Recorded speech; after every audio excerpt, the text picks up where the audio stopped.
All right, I'd like to call it the Municipal Audit Committee meeting to order. It's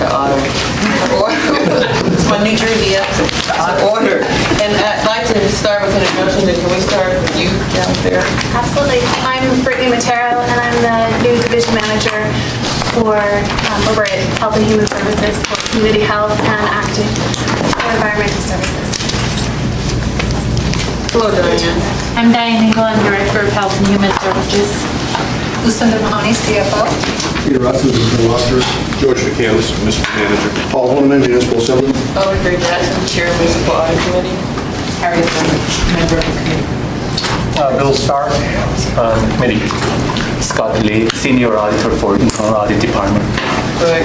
And I don't want to spend a whole lot of time going over the code in terms of the audit committee, but the reason why we're having this meeting is because it is our responsibility as the audit committee to, at random, I guess you could say, bring audits, findings of audits performed by the internal auditor to this committee meeting when we feel that it's necessary to have a little bit further discussion. And I, as the chair, thought that based on this audit that it was necessary to have this discussion. So with that said, the audit on the table right now for discussion is Audit Report 2010-08, Billings and Collections from the Department of Health and Human Services. And I'd like to start with a brief review of the audit findings, and I'm going to ask Mr. Raskin to talk about that. And I've highlighted some areas in my copy of the audit, just for everyone's information. Okay. Our audit was on the billing and collection procedures of Community Health Division. And they do the clinics in the department, and they provide shots, HPV screening, a variety of services down there. And basically found that the billing and collection procedures really were not very well done. There was a lot of revenue that wasn't being collected for many variety of reasons. So, Pete, they're saying you can't hear. Bonnie, if you want to move forward, set it No, down. that's okay. I think all of us were kind of straining, so. Couldn't hear you. we found that insurance billings were pursued. We found that claims were always filed timely with insurance companies. Medicare and Medicaid billings were always pursued. Private companies and municipal agencies weren't always billed or collected from. So we concentrated on these kind of clients because they're the ones that would pay if they were billed or pursued for collection. We contacted a couple of municipal departments, and they said they received the billing, that you have to pay them. Municipal departments get shots for hepatitis, like police department, fire department, people that interface with the public. That's the kind of services they get. Then we also found that the client bills weren't done consistently. Sometimes they get billed, sometimes they wouldn't, sometimes they get called better, sometimes they wouldn't. They also didn't use a collection agency for outstanding unpaid bills. And one reason given was that they didn't put a collection agency to protect the privacy of certain clients. But our review of the HIPAA regulations indicated that that was a permissible act that could be done.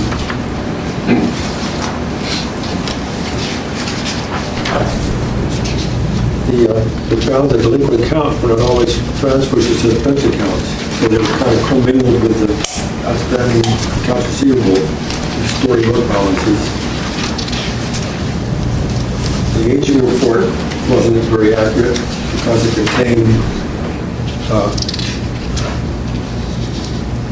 debit and credit entries. If someone prepaid, he'd end up in this aging report, which would kind of reduce the amount owed with the deposit. Some clients were allowed to have a payment plan, but those weren't enforced. And we also found a lack of segregation duties. That one individual that billed and collected and deposited cash, and that's a very weak control over your cash receipts and billings. Finally, the the inside billing system, which is what they're using, is not approved by the CFO, and the code is clear that there's only, that all accounts receivable should be done through the municipal accounts receivable system, and any exceptions should be approved by the CFO, and we haven't submitted that for approval, even though we're using it. And then finally, they needed to rewrite their policy procedures. That's basically my point on it. Thank you, Peter. Before I entertain questions, I just wanted to mention what my three biggest concerns are. And overall, it's inefficiency in terms of internal controls. The fact that we had a budget cut, we lost a position, and consistently throughout this audit, that's part of the issue, because we lost a position. And I don't want to get into details about that because it's not appropriate at this meeting, but that's an issue. And then my last concern is, $500,000 worth of billings that haven't been collected. That's a lot of money, especially in times of budget cuts. It's a whole lot of money to be out there that wasn't collected for whatever reason. With that said, anyone have any questions at this point? Mr. Holman? Yes, thanks. Thanks, Mr. Jack. Pete, I did get the audit report, and I know Ms. Jackson had pulled us so we could have this meeting and discuss it. And further, when's the last time an audit was done on this particular practice? In this section, department? a long time ago. How long? Oh, do you remember? 2003, we briefly touched during the municipal-wide account receivable audit in 2003. But this is the first audit just for the program or for the department.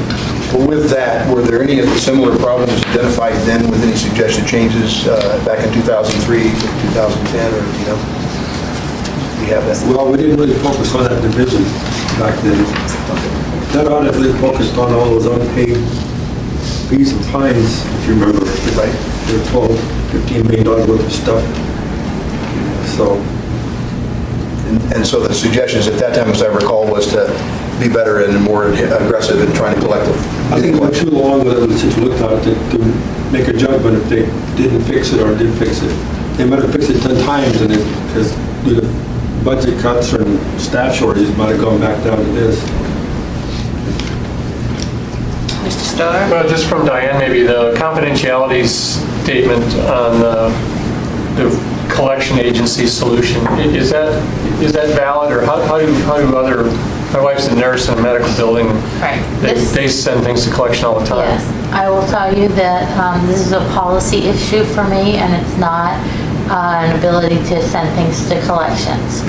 And I agree with Mr. Raskams that HIPAA would allow us to send things to collections, but that, and we, as we respond, and as you will see, are willing to look at perhaps sending certain things to collections.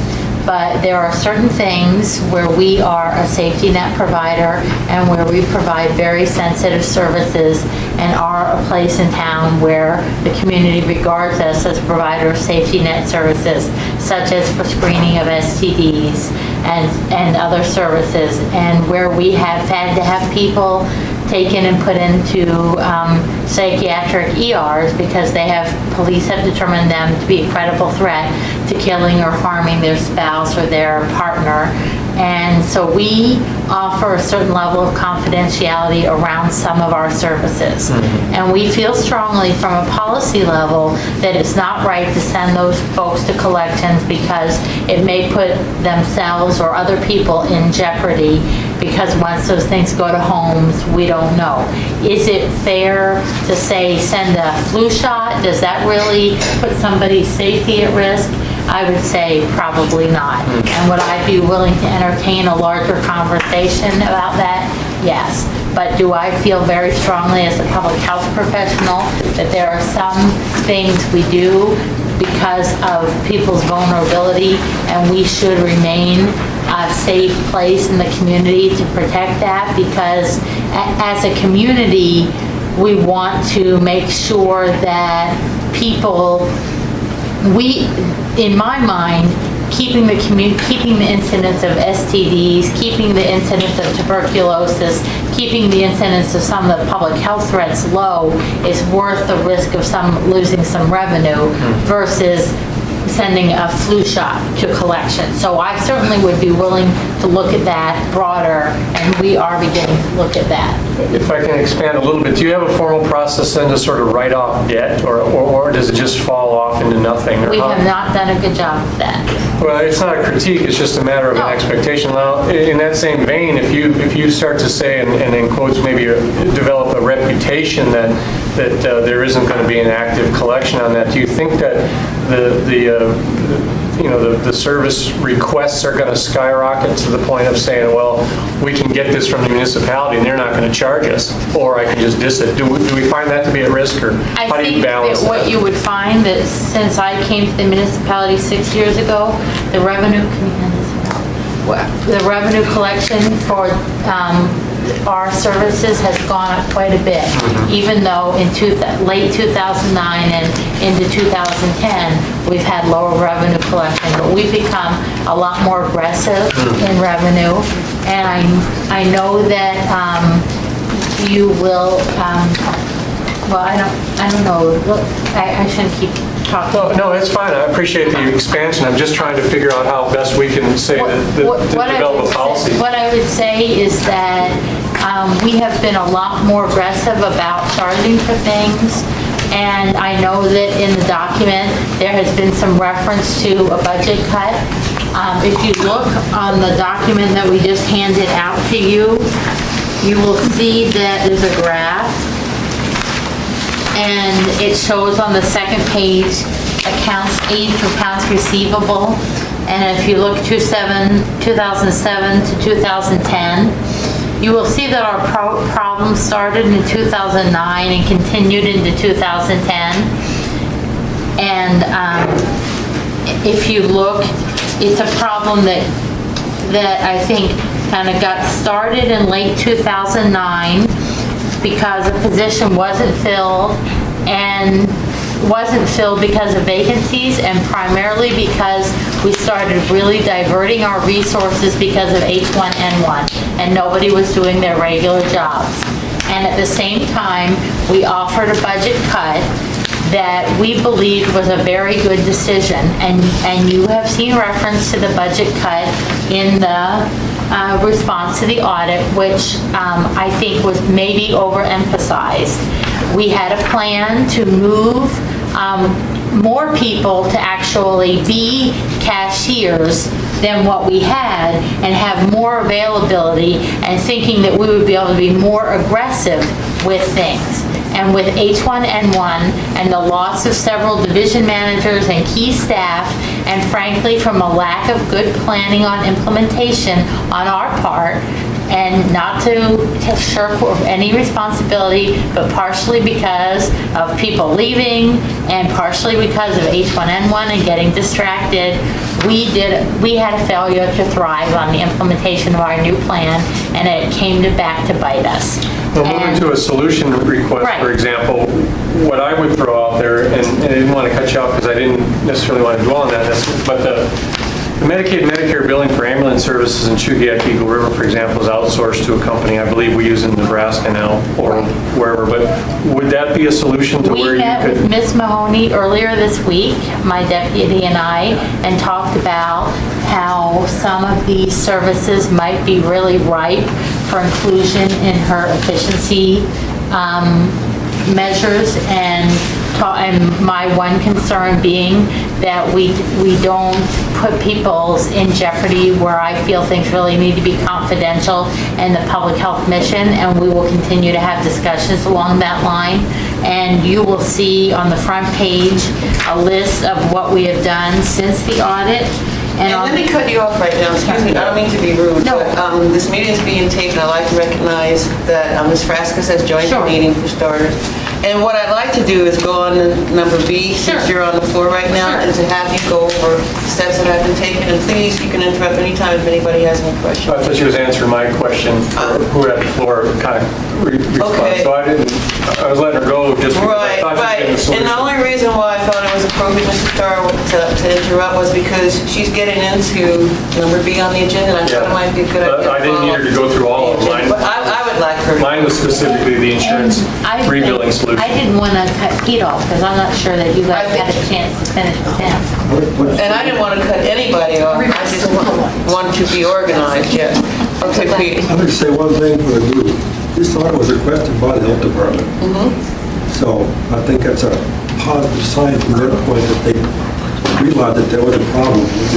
I didn't realize, I wanted to find out what it was, so this wasn't something we went down there on our own and did. Right, and I'd like to just make one comment as the audit committee chair. By no means am I criticizing the health department by having this meeting to discuss it further. I just think that if I had not pulled this audit to have further discussion, I would not have been doing my job, and that's what it's about. I'm not trying to be critical either with statements, but I'm trying to get to a solution in the time frame that we have. Right, So when right. I asked about that, the confidentiality question was the leading question to the next Right. one was, if they're covered in Medicaid and Medicare and they are billable into that department, then you sort of have to waive that confidentiality requirement, pierce to the veil. I mean, What we can do in those cases is where we know we have a billable source, like Medicare or Medicaid, we can bill them and then never send anything to their house or to collections. So we can define the rules so that we can maximize the input of funds and still not okay, jeopardize that. Again, back to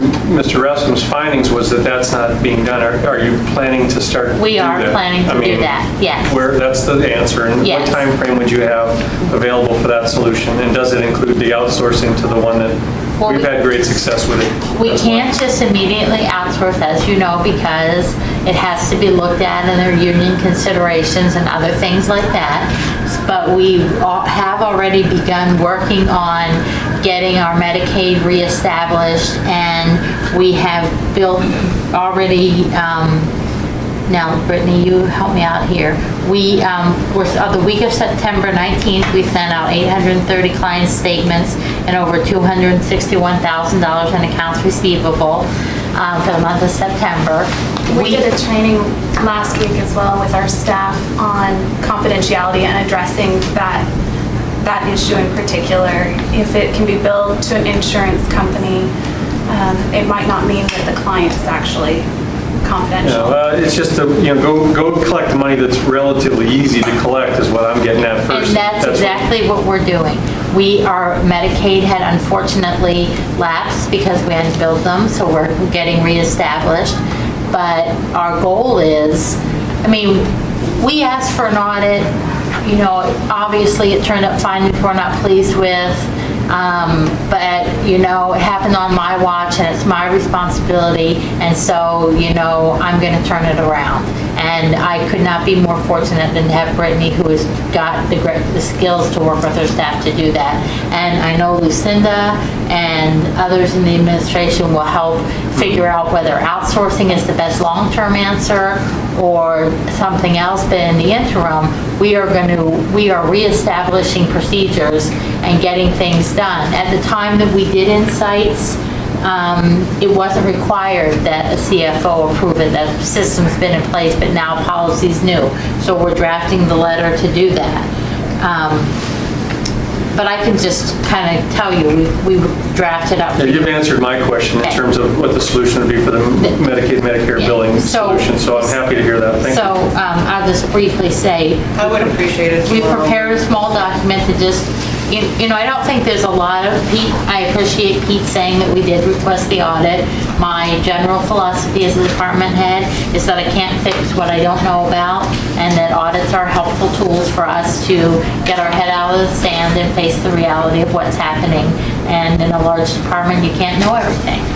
You should, but you can't. We appreciate this. We are in agreement with Pete about virtually every finding, with the exception of probably the policy difference. We agree with him that HIPAA would allow us to send these folks to collections. We disagree about the public health aspect of that. Insurance billing is being pursued. You can read. So I'm not going to do everything else. We're looking more about how we can do more online billing because it's more efficient. We are looking at getting our Medicaid and Medicare reinstituted so that we can bill with them. because they're really good payers in this state.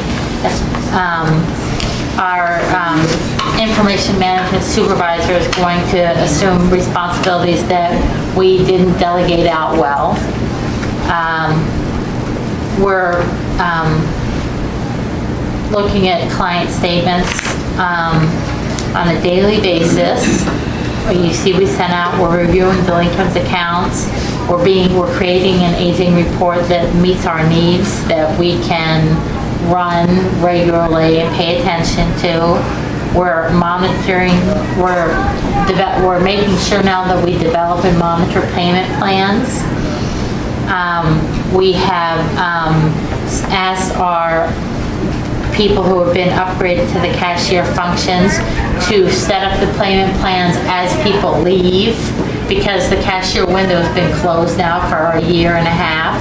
So we haven't been doing, until recently, now that we have 5 people, I think, trained on how to be cashiers, that gives us 5 people who can check people out, monitor, and work with that, versus 1.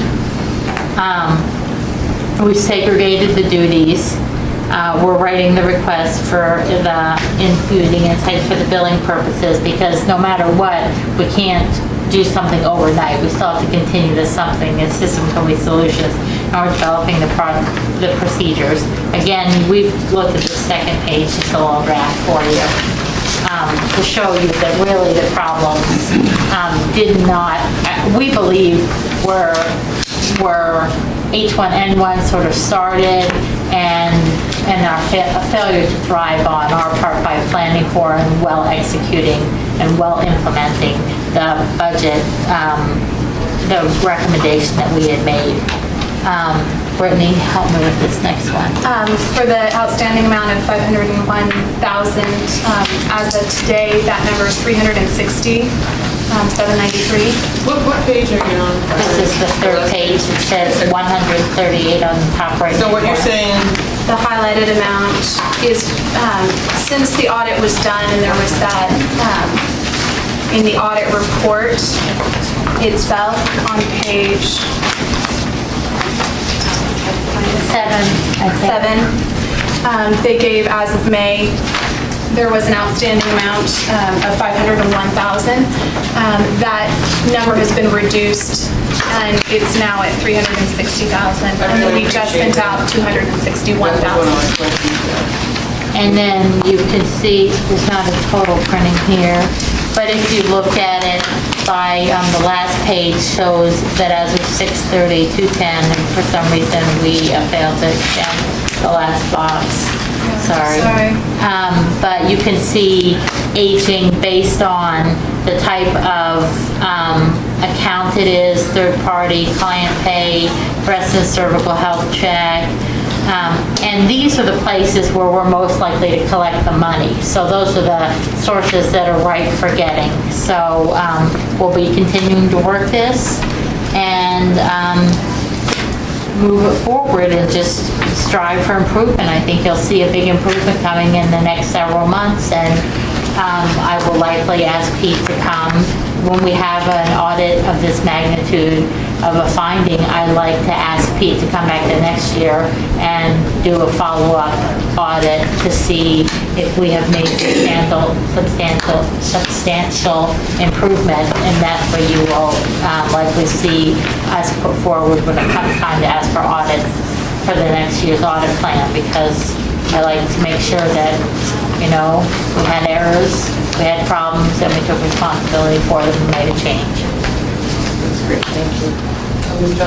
Thank you very much. My concern is about the privacy issues also. How do other similar-sized communities, other similar-sized public health departments handle those kinds of issues? Do you know? Similarly, So, have you actually talked to other cities? I have talked to other cities, especially cities like ours who have Title X grants, because they have some restrictions on what we have to have a sliding scale fee because we do that. And interestingly enough, we have found that our Title X grant and our funding that we use that more and more people are coming in for STD treatment and less people are coming in for family planning. It's starting to really be about half and half. And we're starting to see, I hate to use this term older because this includes me now, and it really isn't old. I don't like to think of myself as old, but we're seeing more and more women in their mid-40s who find themselves divorced or otherwise without health insurance coming to the city because it's the only place where they can find anything really on a sliding scale where they can get any kind of an annual exam. And so we find that people are not, that some of our family planning activities have really shifted, but we do have a requirement there, and we also have a requirement to not send people to collections or refuse people service based on ability to pay. And so the philosophy of public health is such that we want to protect the community as a whole. So you see that we are doing less and less in like the flu shot arena business because the private sector is picking up more and more. So we're hitting more of the vulnerables, the seniors, and seniors for flu shots is great because they all have Medicare. Medicare is a good payer for flu shots. And so, we want to be the kind of safety net provider rather than compete. I could go to Cars and get a flu shot and hold my ODS card, it doesn't cost me anything. And we don't want to really compete with them. But there's not really good for STDs, for TB management, for getting people to take their TB meds. That's not really a reimbursable health stream. And when people feel threatened about, somebody is worried about them getting an AIDS test or an STD test, those really have community public health implications. And that's the area where we like to try to do direct services and not compete where there really isn't competition with the private market. We'll still do childhood immunizations, but if I had to give that up because of all things, that's something where there's still, the private sector feels strongly we should be involved, but there's still other opportunities. Although when we ask the doctors, are you ready for us to get out of this business, they say no. And we can't charge kids. We can charge departments that we do things for. Pete is right.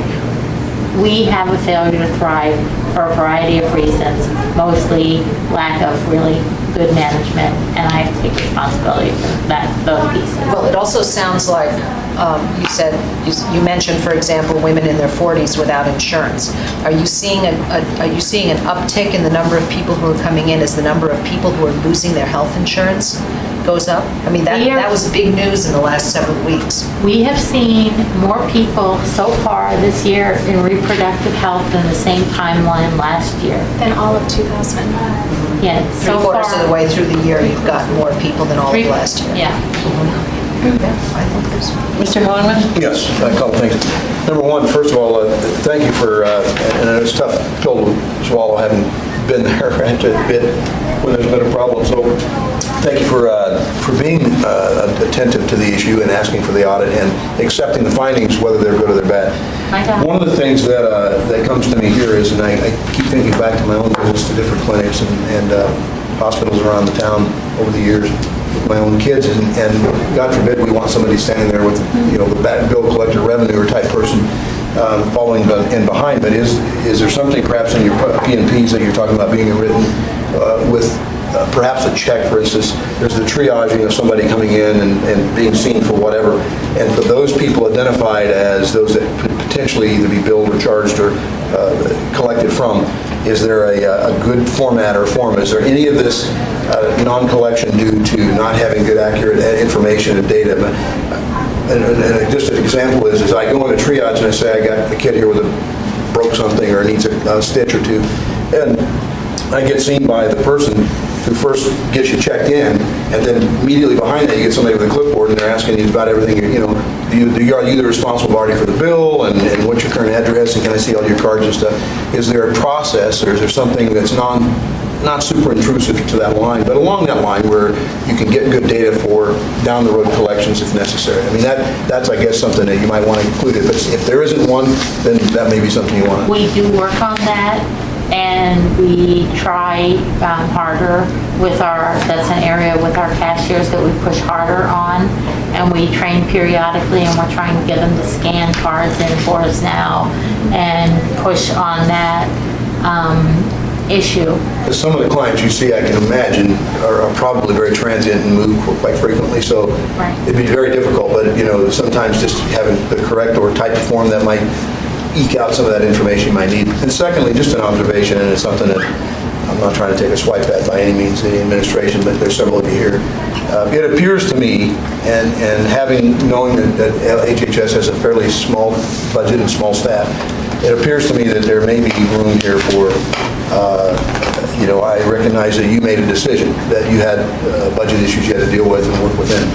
But it appears to me that this is something that if you're looking at, for lack of a better term, how do you say it, when there's a revenue-generated position, for the lack of being penny wise, you might have been pound foolish. So perhaps, maybe you, maybe someone else, but perhaps we need to look at this from what's that return on investment? Do we get a $100,000 clerk and collect $500,000? I mean, we gain $400,000, and that's something that might be needed to be included in for the 2011 budget. We did look at that when we made this decision, and we did not, we thought that this was an efficiency measure that wouldn't have the impact. And so I guess that what I would say is that given the H1N1 and looking at it over the time and the measures that we're going to give in place, as the department head, if you were going to offer me another position, which I don't think anybody is, but there was the other places where I would put that, and I do think that we need a year to try to get ourselves together from a management perspective and reevaluate and look at Lucinda's issues, because I do think the public spoke about wanting efficiency measures. And when we held this area harmless last year, and the division manager at the time really thought this was going to be an efficiency measure that would not cause us harm. And part of it was a department's failure was our department's, and then my responsibility as a failure to thrive and really plan effectively for getting this in place. And I appreciate your support for us, and I always appreciate your support for us, but this would not be the position that I would choose to restore if I had an option of position to restore. Well, frankly, in return, just for that comment, Ms. Engel, and I appreciate that, but if I had to put out another position at $100,000, I'd rather see a return on the investment. And if this is if it wouldn't be I'm all about service deliveries, don't get me wrong. I want to see more deliveries. If you're going to cost more, I want to see more in return.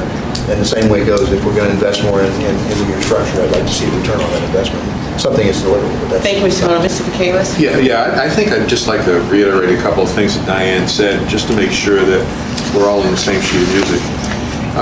Diane came and talked to me about the situation she was having, especially when it came to the audit, and we had a great discussion about it. And to her credit, it was very clear that she wanted the audit, and she asked for it. And that was certainly conveyed to me. But the position itself that we're talking about, the cashier position, in the whole scheme of things, when they outlined their plan really was to actually have more people doing cashier work.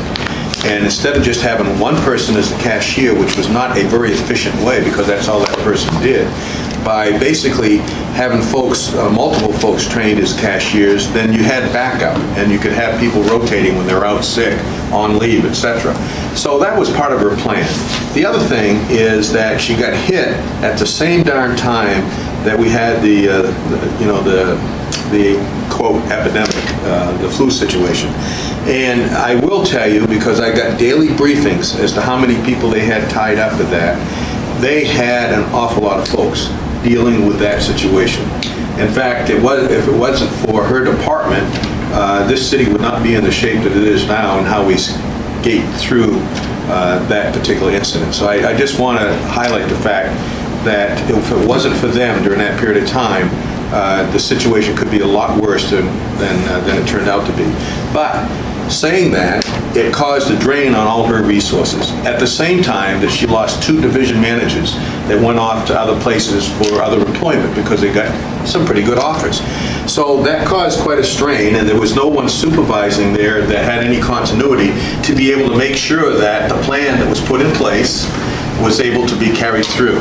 So it wasn't the losing of the cashier, it was a multiple, broad bunch of issues that occurred at about the same time. They had a plan that would have taken care of that position. It's just that with everything else they were dealing with and the loss of 2 key people in the department that caused them to go the way it went. And so that's the point I really want to highlight. And she was definitely aware of that. Yeah, and thank you very much for that. And I just want to follow up. The only reason why I even brought that issue up was because it was mentioned consistently in the findings. It was. Yeah. And we probably should not have mentioned that. That was one thing, and in retrospect, I would have not mentioned that to the level that it got mentioned in the findings. If I were writing this report today, having looked more thoroughly at the data and analyzed more thoroughly things in preparation for today, I would not have written the findings in the same way, but... It's okay, we understand now. Ms. Drummond and then Ms. Mahoney. Where's the state's responsibility in all of this? You know, when we get an H1N1 epidemic, it's not just people who live within the borders of Anchorage that get it. We've got people from all over the state passing through here, picking up germs, you know, bringing them in, all of that stuff. This is more of a general question. I've heard that our health department is doing things that ordinarily the state would handle. The state did give us additional emergency preparedness money so that we were able to pay for much of the functions that we transferred to this, to that end, so that we didn't use local taxpayer dollars for a lot of this. On the other hand, and you and I have talked about this briefly, the state does not pay as well. We do a lot of functions on behalf of the state at the department, and I think that personally, my opinion, not necessarily, you know, I need to say this like, you know, not necessarily held by the affiliates of Channel 2 News, but my personal opinion is that it is good to have a local health department, and that it's good to have local control, but when we do state functions, that we should, you know, it's okay to have a little skin in the game, but we shouldn't be having a ton of skin in the game. And in the area of public health nursing, Anchorage has too much skin in the game. And last year we asked for a legislative appropriation, additional money, and they gave us $500,000 more money. They're still underfunding us from about $1.3 million.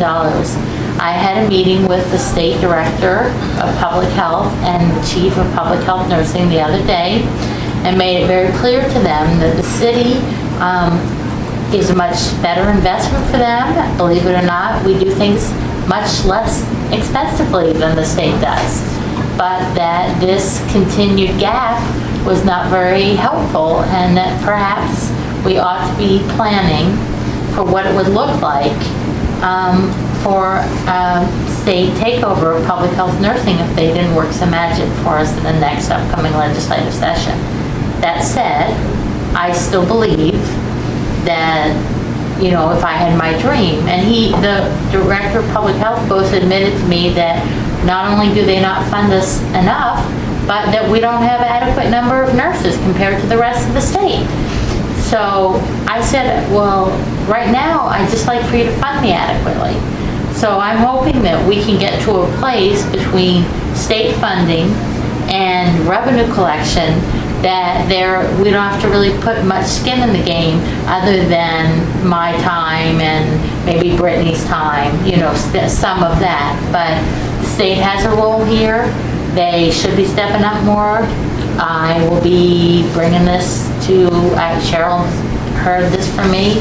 I've been working on this for years. I think we have some attention here at the state level. They're afraid. Thank you. Thank you, I appreciate Diane. that. Ms. Good- Mahoney? Good information. I just want to reiterate that Diane and I have talked, and Diane is on board with the direction that we're going in regard to consolidation. And as we look at solutions, the keys will be defining the procedures clearly, the policies pretty black and white, and will be done in a manner such that it can be turned over to like Dan Moore's group, and they can focus on collections.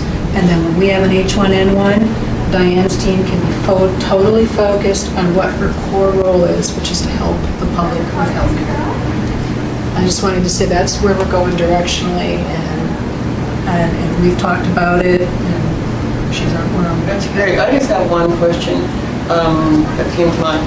How do entities like Planned Parenthood handle the billing aspect, and if you know, in terms of the privacy issue? Do you know how they do it? I try to affiliate as little as possible with Planned Parenthood because it's not good for me. Personally? No. Oh, okay. I don't know how they do it. I don't know how they do it. What I will say is we have restrictions based on the fact that we take a family planning grant from Title X. But you may ask them about whether they send people to collections or not. And certainly we can call Planned Well, Parenthood. Bonnie said she knows, so. what's the Well, I was just going to comment that Planned Parenthood bills insurance. Always. You walk in the door, you say you want this test or that test or whatever, and they ask you the next question, do you have insurance? What's your insurance card number? Just like that. So I don't know what the city does, but Planned Parenthood, you can get nurse practitioner services Yeah. at Planned Parenthood with insurance cards. If you have no money, if you're a college student or something, I can address my daughter going. Right. And my they- question was in terms of the privacy issue that Diane Yeah. brought up, which I think, in They my opinion, is send really good- insurance. a really good idea how you handle it. I really think that it makes sense. We do it the same way. If you have insurance, we ask you, we bill. The issue comes into play about what happens in that if you are a teen and you don't want us to send a bill to your house, or you don't want to use your parents' insurance. And I don't know how Planned Parenthood handles that. And that's fine. I just thought in case you did, I'd ask at this meeting. Yeah. But that's fine. Any other questions or comments from anybody before we adjourn this meeting? And I just have one other comment thing. I just really appreciate, and I think I heard you say this, and if I'm wrong, correct me, that you, on your own, have asked Mr. Askins for a follow-up on it? I will when the time comes for. Or will? Okay, fine. Yes. That's what I thought you heard, and I'm glad that you volunteered to do that, because now I don't have to. So thank you very much. If there are no other comments, the meeting is adjourned. But thank you, everyone, for being here.